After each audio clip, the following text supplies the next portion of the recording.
Number 5 आपको बोल रहा है, मैं पढ़ दे रहा हूँ, क्वेश्चन नहीं लिखा है, कह रहा है state with reason whether the following function have inverse, मतलब 3 फंक्शन दिए हैं, ये f फंक्शन है, ये g है और h। आपको बताना है इसमें से किसका इनवर्स एग्जिस्ट करेगा और किसका नहीं करेगा, रीजन भी देना है, ठीक। तो किसी फंक्शन का इनवर्स कब एग्जिस्ट करता है बताइए, जब फंक्शन 1 1 हो और ऑनटो, मतलब फंक्शन बाइजेक्टिव होना चाहिए, तो कोई दिक्कत नहीं है। ये फंक्शन f दिया हुआ है और ये फंक्शन की डेफिनेशन दी है, तो बस इसकी मैपिंग कर लो, आप ध्यान से चेक करो, मैपिंग करो, ठीक। तो 1 की इमेज क्या है 10, ठीक, तो 1 मैप करेगा किससे 10 से। 2 की इमेज भी क्या है 10 है, 3 की इमेज क्या है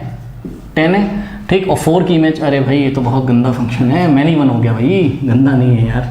बुरा मत मानना, फंक्शन गंदा नहीं है, मैनी 1 है, ठीक। तो मैनी 1 कभी 1 1 नहीं हो सकता, तो नॉट 1 1, और जब 1 1 है ही नहीं, नॉट 1 1, ऑनटो तो है बिकॉज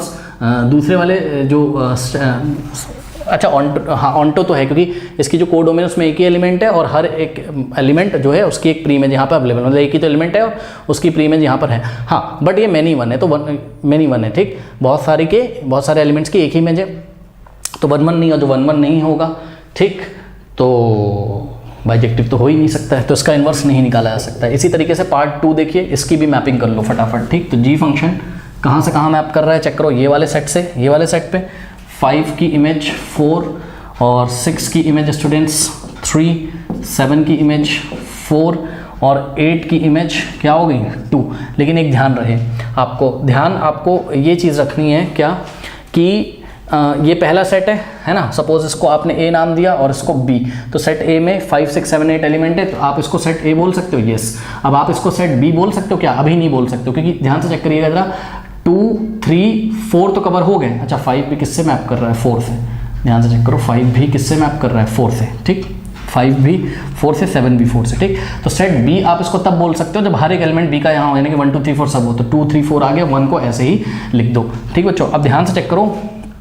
ये जो G वाला सेट है, ठीक है, G वाला सेट तो आपका एक तो मैनी 1 है, ठीक, मैनी 1 है मतलब नॉट 1 1 है, नॉट 1 1, ठीक, नॉट ऑनटो क्यों, क्योंकि सेट B का ये वाला एलिमेंट छूट गया, इसकी यहाँ पर कोई प्री इमेज नहीं, ठीक है बच्चों, इसलिए तो 1 1 भी नहीं है, ऑनटो भी नहीं है, तो इसका भी इन्वर्स नहीं निकाला जा सकता है, ठीक। देखो मैनी 1 है ना, मैनी 1 है, ठीक, और ऑनटो भी नहीं है। अब थर्ड वाला चेक करो, थर्ड वाले की मैपिंग यहाँ पे हम कर रहे हैं, ठीक। तो H मैप कर रहा है सेट, सपोज ये सेट A है और ये सेट B है, सेट A में क्या एलिमेंट है 2 3 4 5 और सेट B में है 7 9 11 13। 2 मैप, देखो मैपिंग कहाँ, यहाँ से नहीं चेक करी जाती, कुछ लोग यहाँ से मैपिंग करते हैं, बोलते पहला वाला से, जी नहीं, ये इसकी डोमेन है, ये इसकी रेंज है, यहाँ से मैपिंग चेक करते हैं, जो यहाँ पे लिखा होता है ऑर्डर पेयर में। 2 मैप कर रहा है किससे 3 से, ठीक, तो 2 मैप कर रहा है किससे 3 से, और 3 तो यहाँ पर है ही नहीं यार, हाँ चेक करते हैं जरा, इसकी कोडोमेन में 3 भी आता होगा, H की कोडोमेन में, अच्छा 2,7 लिखा है स्टूडेंट्स यहाँ पर, 2,7, लेट मी चेक, 3,9 4,11 5,15, यस। तो 2 मैप कर रहा है 7 से, 3 मैप कर रहा है 9 से, 4,11 है और 5,13 है। तो ध्यान से चेक करो बच्चों, ये सेट A था और ये सेट B था, ठीक। तो different element of set A have different images in set B, hence it is 1 1,